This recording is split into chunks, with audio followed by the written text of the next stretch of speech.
Welcome back to The Healed Trader, everyone.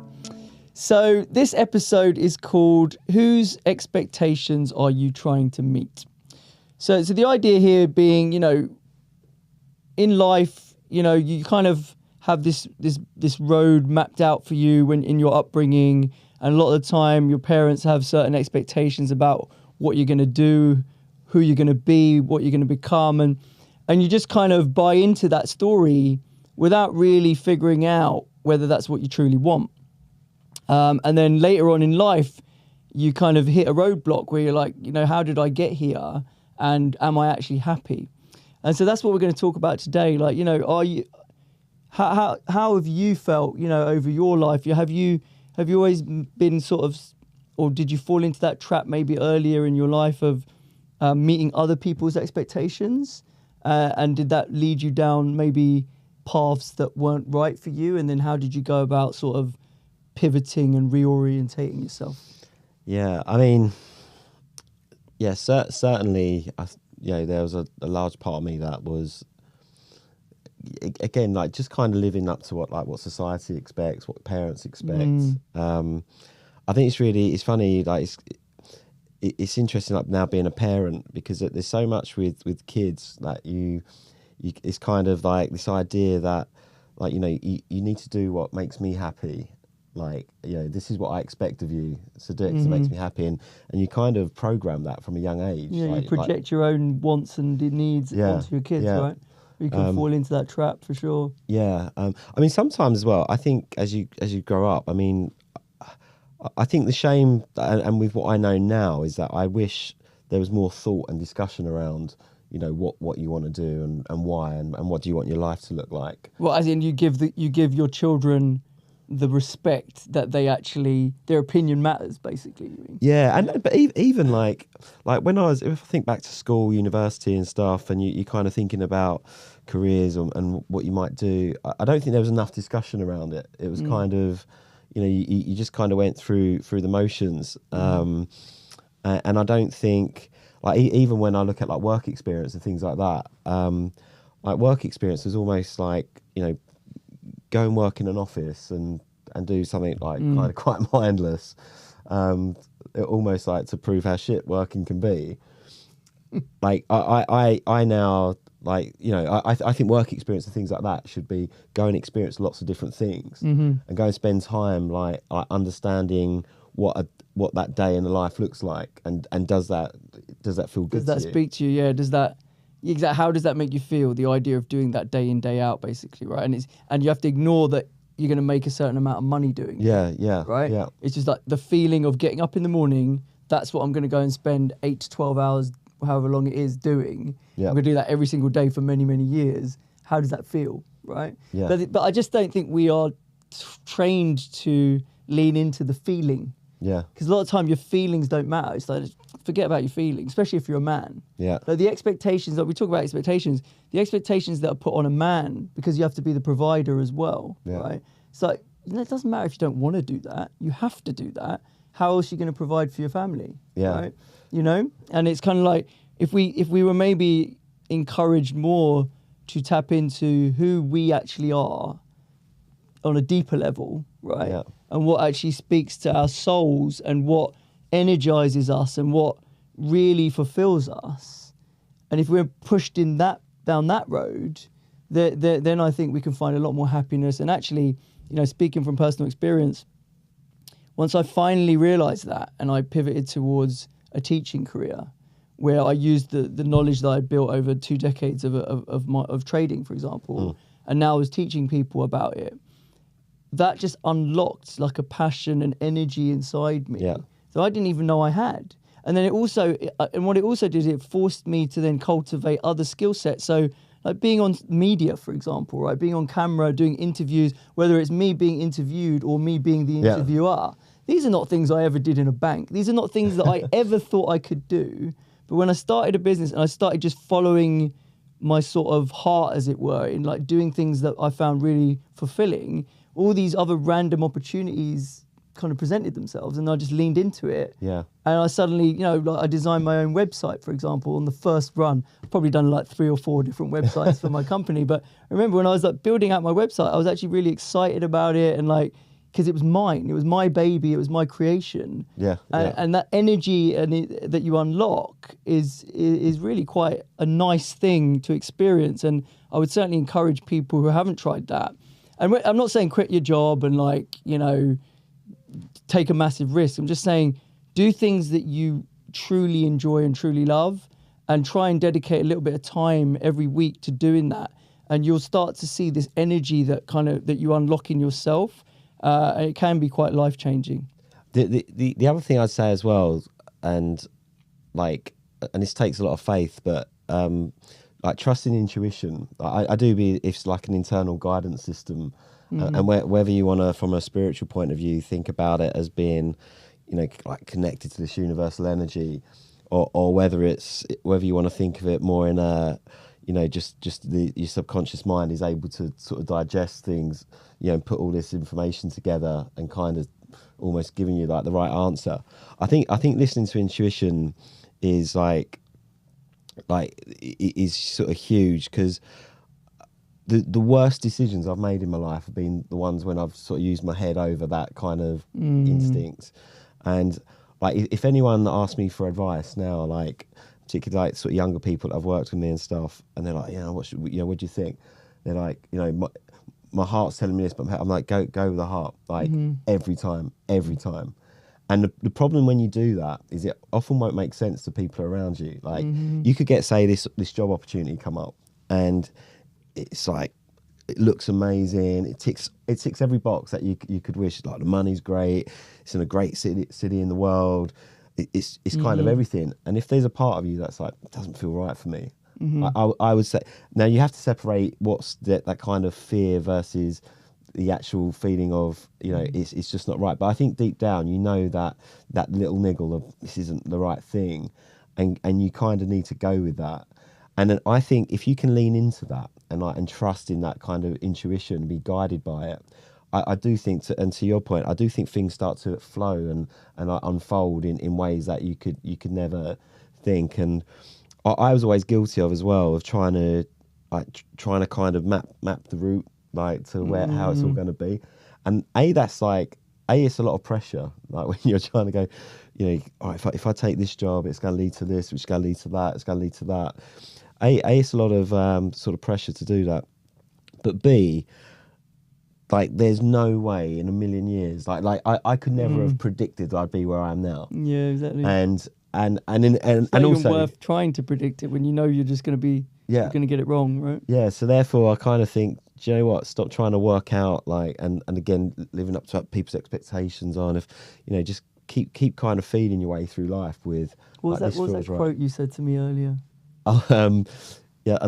Most people are doing jobs they hate to buy things they don't need to please people they don't even like. Yeah. But that is so true, right? We get caught in that sort of rat race and trying to impress people, that if you really sat and thought about it, you're like, do I really care? They don't really care. No one really cares. And so back to the intuition point though, right? So I get it if you're a 45-year-old who's had a lot of life experience and you've kind of learnt from the mistake of not trusting your intuition, right?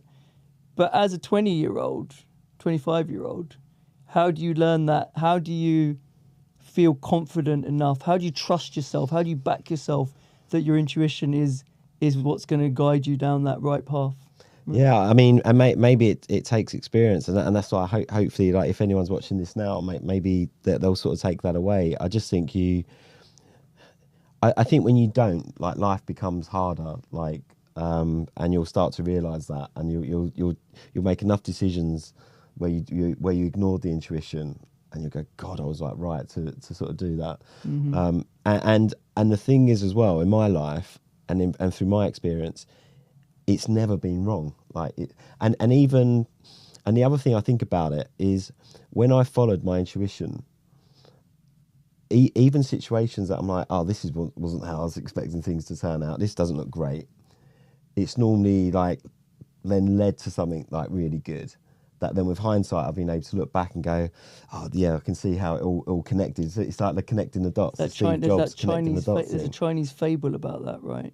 Where it's oh God, I forget the details, but it's like when something good or bad happens to Not the good, guy, not bad, just and it's not good. Yeah. You know, it just is, right? You don't pass judgment on something happening in the moment and saying what it means, whether it's good or bad, because it might look at the surface that it's bad, but it might be good for another reason that you can't see coming. That you can't see, and yeah, exactly. And that, I guess there's a faith element to that. Like for me personally, it brings me comfort to feel like I've made a decision based on something like bigger than myself, or from maybe a higher energy than myself. Yeah, I was going to ask you about that. Like, do you think religion is something that you, or faith, some type of faith can be, I was saying how do you back yourself? How do you trust yourself to, that you're making the right decisions, and whatever everyone else is saying, you kind of ignore it and just do what your heart tells you to do. Yeah. If you do subscribe to a higher power and you think like that higher power is looking over you basically, then does that give you that confidence to just be like, you know what, I'll be okay for that reason because I have that faith, Yeah, I think so. Absolutely does. And I think I've always said to you, I'm sort of spiritual, not religious. So I just believe more in like a universal energy that we kind of connected to. Mm-hmm. And I think as well, I think you have to believe that life's conspiring for you, not against you. Mm-hmm. I think if you've got this mindset that life's conspiring against you, then every situation just feels like hopelessness. Yeah. Whereas if you can like live in that kind of like positive expectation that the world is conspiring for you, even in moments of challenge, or that that this isn't what you were expecting. Mm-hmm. If you can hold on to that belief, then you can kind of be like excited by it. What's coming? There's a great. Have you ever read Paulo Coelho's The Alchemist? Yeah. All right. So you won't go into the story of it, but like there's a great part in the story where he's given up like everything to go in search for this treasure, and he's following his instinct, and he's doing all this stuff, and at first as well, it's like a weird, like life starts to help you out quite quickly, and then you get carried away on that, but there's a moment in it where like basically someone he trusted like steals everything from him, and he's lost everything, and he's sat I think on this curb like in in some market, and he's like he went, he had a choice there and then. He went, either I can be like really beat up by this experience and give up, or I can be like the adventurer in my own story and just see it as an adventure, and I'm on the adventure, and I kind of try and do that in my life now, like and because I have moments where you're like, working in a startup, and at times it's really, really tough, and it's like understatement. Yeah, and it's kind of dust yourself down and go, look, I'm an adventure in a story, but also that faith element of if I'm I'm kind of doing what feels right to me, then I take comfort in knowing that there's something there that I believe in. If I'd made the decisions on my head, then I actually that stresses me out more now, because I'm like, you know what, I've ignored everything that was in me, and I've kind of gone on based on head and living up to someone else's expectation. It's kind of like it's freedom at the end of the day. We talk about money giving you freedom, right? But it's also, you need freedom from all those other forces that are trying to kind of take you away from your true self, like your authentic self. Do you know what I mean? So when you basically just kind of zone out that noise and you be like, it doesn't really matter what everyone else expects of me. It's like, who am I? And what do I really want to do with my life? Because we've got limited time on this earth, right? We talked about it in the last episode. You can't take tomorrow for granted. So what are you going to do? However many heartbeats you've got left, what are you going to do with those heartbeats, right? What are you going to do with that time? And if you're not living authentically and not being your true self, then you're setting yourself up for pain at the end of the day, right? So that's kind of my conclusion to this, right? And like, it's difficult because like a lot of parents project, their expectations onto their children. Like the one kind of thing like with my own children is, again, and it's funny because I see some parents who almost feel this sense of ownership and like their kids' successes are somehow going to be their successes. Yeah, 100%. A reflection of them. Yeah. But I kind of see, you know, I love the word guardian, like, for being a parent, because I kind of see, like, children, it's their journey. It's not my journey. No. It's like their journey. They're their own individual person. And my job is to be a guardian to help guide them where I can. But ultimately, it's their journey. It's not. Totally. And it's like, it's my life. And, you know, when I get to the end of my life, yeah, if I sit and go, well, you know, I did everything because of what mum and dad wanted me to do. Like, they're not going to be around at that point in a way. Yeah. And B, it's like, yeah, the responsibility is on me to do what's right for me. And then the final point I'd make on it is, like, no one else can really know, like, what makes you, like, tick and stuff. So like only you as an individual can know that. And then I think people, hopefully, who love and care about you will support you, even if it doesn't make sense to them, like why you'd want to go a certain route with something. Yeah, so on that parenting point, so I was talking to a guy who I know who's, you know, he's pretty famous. He's been pretty successful as an entrepreneur, kind of came from nothing, worked his way up, done really well, and he's gonna have children soon enough, right? And he's getting excited about the idea of that. And we were laughing and joking. It's like, what's your kid gonna be? Like, how's he gonna live up to, you know, what you've achieved and what you've done? He's like, oh yeah, you know, he's gonna have to smash it. He's gonna have to do this, do that. He's gonna have to be way better than me. And I was like, you know, you need to be careful with that, right? Because so often, if a kid grows up in the shadow of their parent and the amount of expectation you put on that kid's shoulders, you're setting them up for a disaster, right? Because they're going to think, I'm never going to be able to be that good. I'm never going to be able to do that. And it's just, and you're projecting your own life and your own dreams and your own ambitions on that child. They might not want to do anything like what you've done with your life. They might want to do something completely different because that's just who they are. But you project all that because you were a success and because you, or whatever you called a success. And we had a whole episode about success. But like, you've got to be so careful. And like, and now that I understand that, I realize that, you know, I've done whatever I've done in my life, and let's say I've achieved certain things, you know, whilst it'll be nice for my kids to achieve things, and I'll be super proud of them if they do, I'm not going to define how much I love them or what their worth is by what they achieve. Exactly. And I'm gonna let them know every day that they are worthy regardless. Right? Yeah. And that will hopefully mean that they are less likely to be traumatized by me. Just like most of us, we've all been traumatized in some way by our parents, not on purpose. But yeah, I'm not saying it's on purpose, mum and dad, promise. But the point being is, as a parent who has awareness and understanding of how that trauma happens through those expectations and through those subconscious messages that, you know, your kids feel their self-worth is connected to whether they deliver on those expectations and the things that their parents are wanting them to do, that can really fuck you up, basically, right? And I don't want to do that to my kids. No, and also, and then the final point on that for me is, like, you don't want to deny the world of what could be their brilliance, like, by forcing them down a route that, and you don't know what that is. And you don't know what that is. Yeah. And they probably will inside. I think we all kind of, again, deep down sort of know that, but they'll only know that trying to find it. Yeah, they'll only know that if they're encouraged to find it. That's exactly what you said, right? And that means trying things out and feeling that process, right? Feeling, how does this make me feel? Yeah. Once they know what makes them feel right, then they can go for it. And it's our job as parents to just kind of steer them down, guide them, and just let them find themselves, basically.